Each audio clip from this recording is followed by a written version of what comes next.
নমস্কার। মোহনপুর অনিতা স্কুলের পক্ষ থেকে সকল ছাত্রছাত্রীদের অভিনন্দন। সেই সঙ্গে জানাই আজকে যে ক্লাসটা করব তা হলো অষ্টম শ্রেণীর পার্লামেন্ট বা সংসদ আমাদের কেন প্রয়োজন। না, পার্লামেন্ট এবং সংসদ আমাদের কেন প্রয়োজন তার পার্ট 2। আমি পার্ট 1-এ তোমাদের বলে দিয়েছিলাম যে পার্ট 2-তে আমি এমন কতগুলি প্রশ্ন নিয়ে তোমাদের সামনে হাজির হব যে প্রশ্নগুলি তোমাদের পরীক্ষায় অবশ্যই আসতে পারে। তাই তোমাদেরকে আমি অবশ্যই বলছি খাতা কলম নিয়ে বসে পড়বে এবং চেষ্টা করবে আমার ক্লাসটা যাতে স্পষ্টভাবে বুঝতে পারো। যদি তোমরা স্পষ্টভাবে বুঝতে পারো এবং শেষ পর্যন্ত আমার ক্লাসটা দেখো, তাহলে অনেকগুলি ছোট প্রশ্ন আমি তোমাদেরকে দাগিয়ে দেব। ঠিক আছে? তো আর দেরি না করে আজকের ক্লাসটা আমরা শুরু করি। আজকে যে ক্লাসটা করাবো তার মধ্যে প্রথম প্রশ্ন হলো, সার্বিক প্রাপ্তবয়স্কদের ভোটাধিকার থাকা উচিত বলে তুমি কেন মনে করো? না, সার্বিক প্রাপ্তবয়স্কদের ভোটাধিকার থাকা উচিত কারণ ব্রিটিশ শাসনকালে যখন প্রাপ্তবয়স্কদের ভোটাধিকার দেওয়া হয়নি, তখন ব্রিটিশ শাসনকালে বিভিন্ন দাবি দাওয়া তারা কি করেনি, গ্রহণ করেনি এবং তারা সম্পূর্ণ দাবি দেয়নি। অর্থাৎ স্বাধীনতার পরবর্তী সময়ে দেখা গেল যে জনগণ দ্বারা কি করা হয়, জনগণ দ্বারা ভোট নির্বাচন করা হয় এবং জনগণ ভোটের মাধ্যমে তাদের প্রার্থী নির্বাচন করে আর জনগণের চাহিদা অনুসারে সরকার তার আইন প্রণয়ন করে। সেই জন্য প্রাপ্তবয়স্কদের ভোট থাকা অবশ্যই প্রয়োজন। ঠিক আছে? তাহলে তোমরা নিশ্চয়ই মনে রাখবে। এর মধ্যে যে আমি একটা সন তোমাদের সামনে দিয়ে দিয়েছি, দেখো 1919 খ্রিস্টাব্দে, অর্থাৎ 1919 খ্রিস্টাব্দে কি হয়েছিল তোমাদেরকে আমি বলে দিই। 1919 খ্রিস্টাব্দে ভারত শাসন আইন প্রণয়নের মাধ্যমে দেখা গেল 1919 খ্রিস্টাব্দে ভারত শাসন আইন প্রণয়িত হয়েছিল। সেখানে কিন্তু নাগরিকদের অধিকার দেওয়া হয়নি। তারপর হলো রাজ্য আইনসভা বা বিধানসভা এবং সংসদ বা লোকসভার মধ্যে পার্থক্য কি? রাজ্য আইনসভা মানে বিধানসভা এবং লোকসভার মধ্যে পার্থক্য কি? ভেরি ভেরি ইম্পর্টেন্ট প্রশ্ন, এটা আসতে পারে। আইনসভা আর বিধানসভা এবং লোকসভার মধ্যে পার্থক্য কি? না, বিধানসভা এবং লোকসভার মধ্যে পার্থক্য হলো রাজ্য আইনসভা নিম্নকক্ষের নাম হলো বিধানসভা এবং কেন্দ্রীয় আইনসভার নিম্নকক্ষের নাম হলো লোকসভা। রাজ্য আইনসভার নিম্নকক্ষের নাম হলো বিধানসভা আর কেন্দ্রীয় আইনসভার নিম্নকক্ষের নাম হলো লোকসভা। ঠিক আছে? এবার হলো বিধানসভার মধ্যে সর্বোচ্চ সদস্য সংখ্যা হলো 500 জন এবং সর্বনিম্ন সদস্য সংখ্যা হলো 60 জন। দেখো আমি তোমাদের লিখে দিয়েছি, সর্বোচ্চ সদস্য সংখ্যা 500 এবং সর্বনিম্ন হলো 60 জন। আর লোকসভার মধ্যে সর্বোচ্চ সদস্য সংখ্যা হতে পারে 552 জন। তোমরা অবশ্যই কিন্তু এগুলি নক আউট করবে। তারপর দেখো বিধানসভার অধিবেশনের আহ্বান এবং সমাপ্তি ঘোষণা করার ক্ষমতা সংশ্লিষ্ট রাজ্যের রাজ্যপালের হাতে ন্যস্ত থাকে। লোকসভার আহ্বানের সমাপ্তি এবং ঘোষণা করার ক্ষমতা রাষ্ট্রপতির হাতে থাকে। অর্থাৎ বিধানসভার ক্ষেত্রে রাজ্যপালের হাতে থাকে আর লোকসভার ক্ষেত্রে রাষ্ট্রপতির হাতে থাকে। তারপর যে প্রশ্নটা সেটা হলো ভারতের পার্লামেন্ট বা সংসদ কিভাবে গঠিত হয়? ঠিক আছে? ভারতের যে পার্লামেন্ট রয়েছে বা সংসদ রয়েছে সেই সংসদটা কিভাবে গঠিত হয় তোমাদের অবশ্যই জানা থাকা দরকার।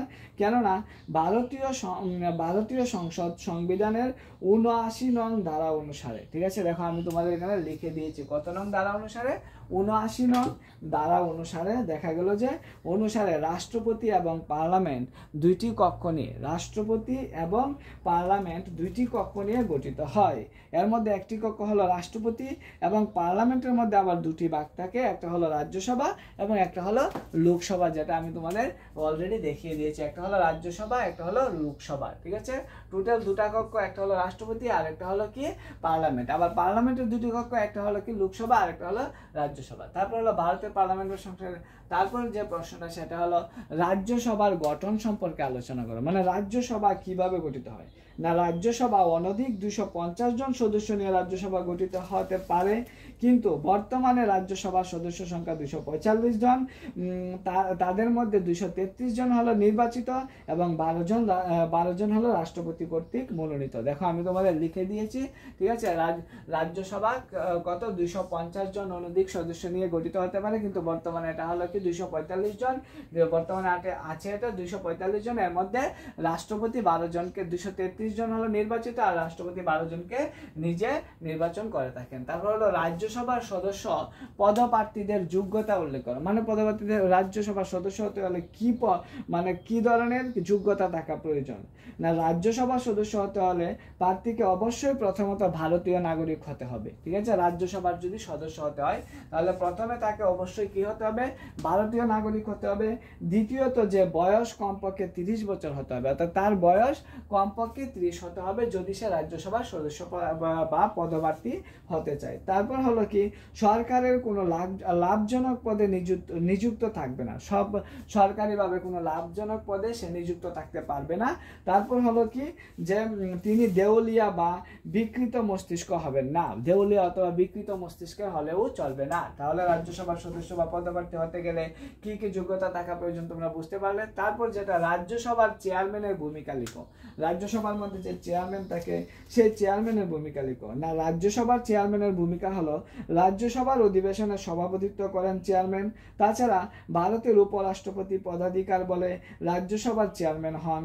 তিনি অধিবেশনকালে সবার শান্তি এবং শৃঙ্খলা বজায় রাখেন, ঠিক আছে। তিনি অধিবেশন চলাকালীন সময় সবার শান্তি এবং শৃঙ্খলা বজায় রাখতে সাহায্য করেন। তারপর হলো লোকসভার অধ্যক্ষ কিভাবে নিযুক্ত হয়। লোকসভার অধ্যক্ষ কিভাবে নিযুক্ত হয়, না, লোকসভার অধ্যক্ষ নিযুক্ত হওয়ার জন্য 93 নং ধারা অনুসারে, অবশ্যই তোমরা মনে রাখবে কত নং ধারা অনুসারে, 93 নং ধারা অনুসারে। আমি কিন্তু তোমাদের সঙ্গে সঙ্গে লিখে দিয়ে দিচ্ছি, ঠিক আছে। 93 নং ধারা অনুসারে দেখা গেল যে লোকসভার সদস্যপদ নির্বাচনের ক্ষেত্রে 93 নং ধারা অনুযায়ী সাধারণ নির্বাচনের পর নবগঠিত লোকসভার সদস্যগণ নিজেদের মধ্যে থেকে একজনকে অধ্যক্ষ এবং অপরে একজনকে উপাধ্যক্ষ পদে নির্বাচন করেন। উভয়ের কার্যকাল থাকে কত বছর, 5 জন। একজন হলো কি অধ্যক্ষ আর একজন হলো উপাধ্যক্ষ, ঠিক আছে। তাহলে 2 জন নির্বাচন করে থাকেন, ওদের মেয়াদ 5 বছর, ঠিক আছে। তোমরা অবশ্যই দেখবে কিন্তু। তারপর হলো কি, লোকসভার অনাস্থা প্রস্তাব কাকে বলে, ঠিক আছে। লোকসভার মধ্যে অনেকগুলি প্রস্তাব থাকে, এর মধ্যে অনাস্থা প্রস্তাব কাকে বলে।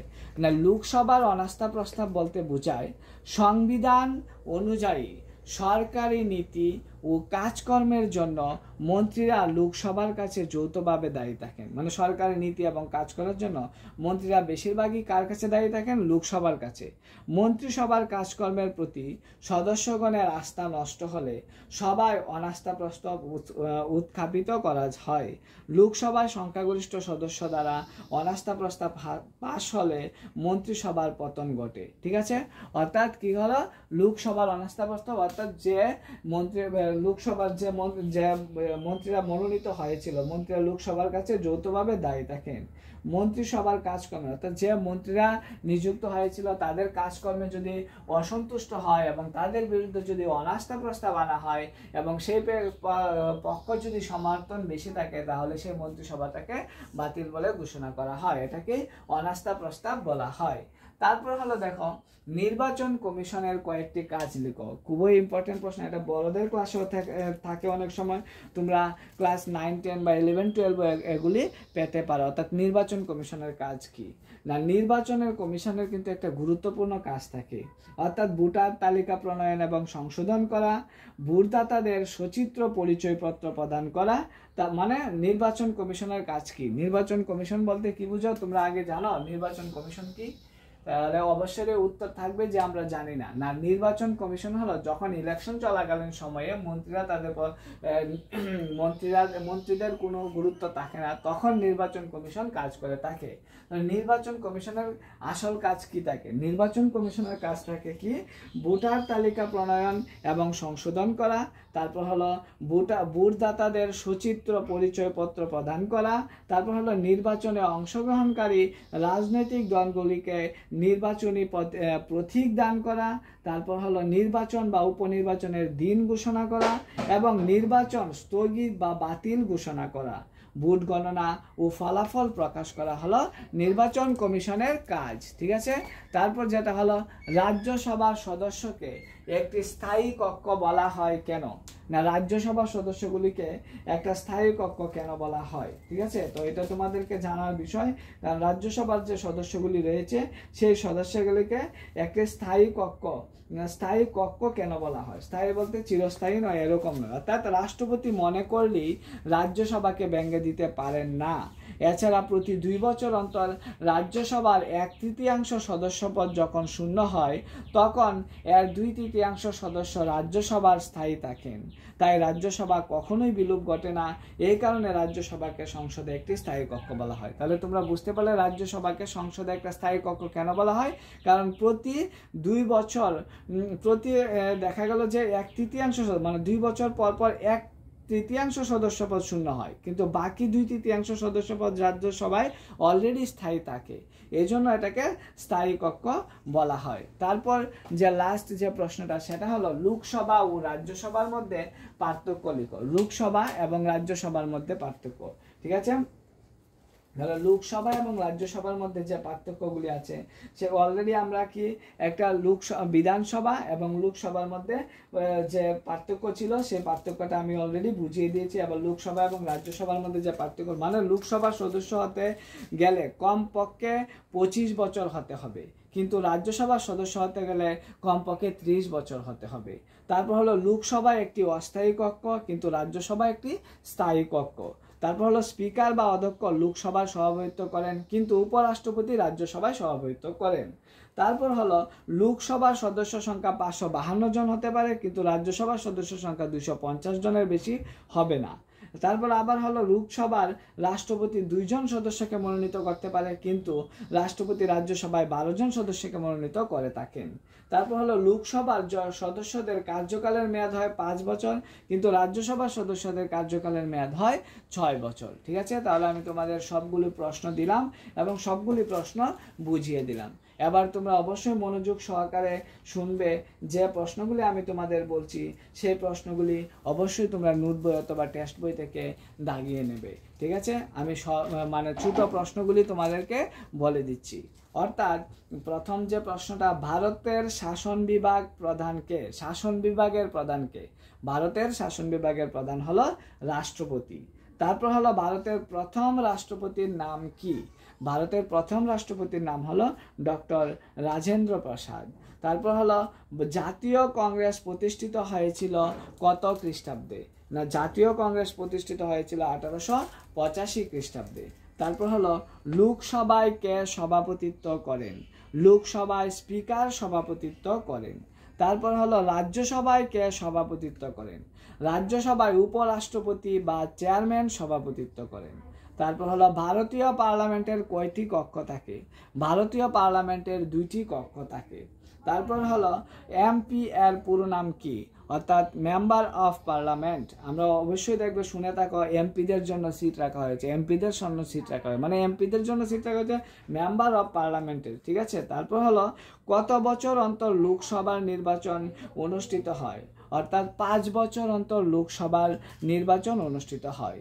তারপর যে প্রশ্নটা সেটা হলো বর্তমানে লোকসভায় নির্বাচিত সদস্য সংখ্যা কত? বর্তমানে লোকসভায় নির্বাচিত সদস্য সংখ্যা হলো 545 জন। তারপর হলো রাষ্ট্রপতি কাদের দ্বারা নির্বাচিত হন? না, রাষ্ট্রপতি লোকসভা, রাজ্যসভা, বিধানসভাগুলির নির্বাচিত সদস্য সংখ্যা দ্বারা নির্বাচিত হন। তারপর হলো কি ভারতের প্রথম অধ্যক্ষের নাম কি? ভারতের প্রথম অধ্যক্ষের নাম হলো জি.ভি. মবলঙ্কর। জি.ভি. মবলঙ্কর। এই প্রশ্নটা আসেই বেশিরভাগ, তোমরা অবশ্যই মনে রাখবে কিন্তু ভারতের প্রথম অধ্যক্ষের নাম কি। তারপর হলো ইউপিএ এর কথাটির পুরো নাম কি? ইউপিএ এর কথাটি United progressive alliance. United progressive alliance. ঠিক আছে, তারপর যে প্রশ্নটা, কত খ্রিস্টাব্দে সাধারণ নির্বাচন দেশের সর্বত্রই প্রথম ইভিএম ব্যবহার করা হয়েছিল?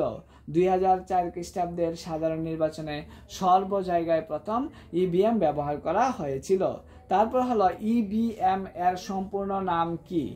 ইভিএম এর সম্পূর্ণ নাম হলো electric voting machine, electric voting machine অবশ্যই মনে রাখবে। কিন্তু তারপর হলো 2009 খ্রিস্টাব্দে কততম লোকসভা নির্বাচন অনুষ্ঠিত হয়েছিল?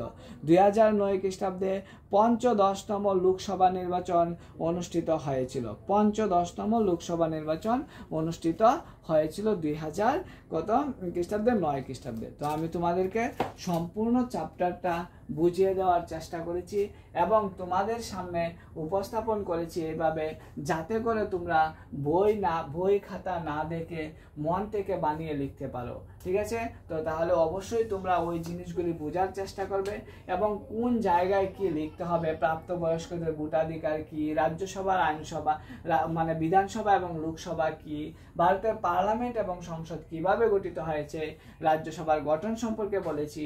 তারপর হলো রাজ্যসভার সদস্য প্রার্থীদের যোগ্যতা উল্লেখ করার সম্পর্কে বলেছি, চেয়ারম্যানের ভূমিকা বলেছি। তারপর যেটা হলো নির্বাচন কমিশনের কয়েকটা কাজ, এটা বড়দেরও এসে যায়, নির্বাচন কমিশনের কয়েকটা কাজ, যেটা তো তোমরা অবশ্যই ভালো করে পড়বে। ঠিক আছে? তো ক্লাসটা কেমন লাগলো তা জানে অবশ্যই কমেন্ট করবে। নমস্কার, সবাই ভালো থাকবে।